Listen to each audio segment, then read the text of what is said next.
over the weekend. And I'm always hesitant to talk about other people's countries because I've lived in other people's countries. And one of the things I realized is that you don't know the country until you've lived in it for several years. And then you begin to detect all the subtle cultural connections and all this stuff. So it's very hard to, declaim on other people's country. But I do think borders, this is a really tough one because I am a committed anti-racist. I believe racism is a sin against the image of God. I truly do.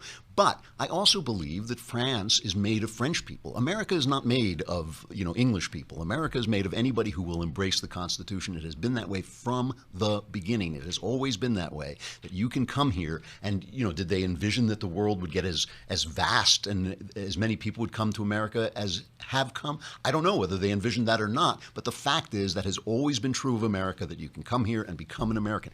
Ain't true in France. It's never been true in England and Germany. There were always places that had a kind of blood and soil nature. It was just natural to them to do that. That's how the countries were formed. So when when people say, well, let's open our borders and let anybody come in, there's a reason people get upset. If you bring in Islamic people who think like, Sharia law would be a better idea.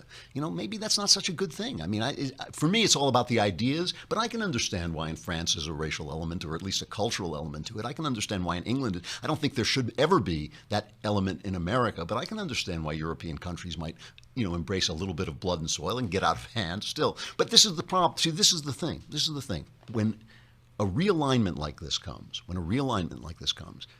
it's dangerous.